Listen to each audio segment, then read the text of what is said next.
ఒడ్డుకు చేరే వరకు.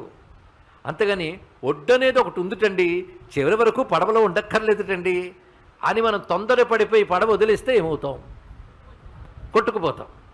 కనుక చిత్తశుద్ధి కలిగి నిత్యానిత్య వస్తు వివేకం స్థిరపడి అకుంఠితమైన వైరాగ్యం సిద్ధించి, మాట చిన్న విషయం కాదండి. అకుంఠితం అని ఎందుకు శబ్దం చెప్పామంటే, దానికి శంకరులే ప్రకరణ గ్రంథాల్లో ఒక ఉపమానం చెప్తారు. వైరాగ్యం ఎలా ఉండాలి అనేటువంటిది.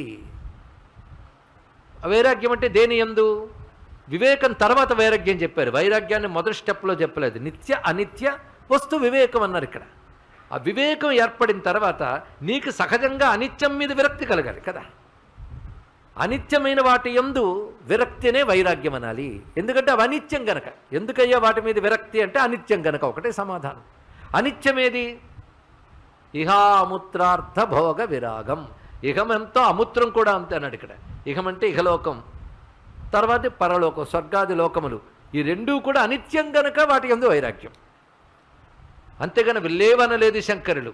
ఇది తెలియక శంకరాద్వైతాన్నే పట్టుకుని ఒక విధంగా నాస్తికంగా మార్చేస్తున్న కారణంగా ఈ బాధపడుతున్నాం. ఒకటి, శంకరులకు విరోధులు ఉన్నారు, వారికి అలగోల సమాధానం చెప్పచ్చు.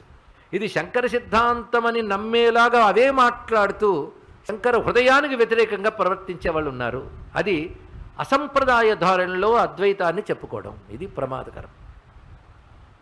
వీరు ఈ కర్మ మార్గాన్ని, ఉపాసనా మార్గాన్ని, భక్తి ప్రపత్తుల్ని, సంప్రదాయం నుంచి వచ్చిన వాటన్నిటి కూడా నిరసిస్తూ ఉంటారు.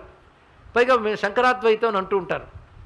కానీ ఇవి అవసరమే, ఇవి చిత్తశుద్ధికి పనికొస్తాయి. ఒకవేళ నీకు ఇంకా కోరికలు ఉన్నాయనుకో, సకామంగా వీటిని చెయ్యు, నరకాల్లో పడకుండా బాగుపడతావు. ఇది తెలుసుకోండి ఇక్కడ. కనుక అద్వైతం గొప్పదే, జ్ఞానం గొప్పదే, కానీ నీ స్థాయి ఏమిటి? అక్కడ అధికార భేదం అనేది ఒకటి వస్తుందండి, ఇది తెలియాలి. కనుక ప్రతిదానికి దాని ప్రయోజనం ఉంది. కనుక శంకరులు దర్శనాల్లో ఒక దర్శనాన్ని స్థాపించారు అని చాలామంది అంటారు, కానీ అన్ని దర్శనాలకి సమన్వయం చేశారు అనేది ముందు తెలుసుకోవాలి. దర్శన సమన్వయకర్త ఆయన అని యోగశాస్త్రాన్ని కాదన్నారా? యోగం ఒక దర్శనం.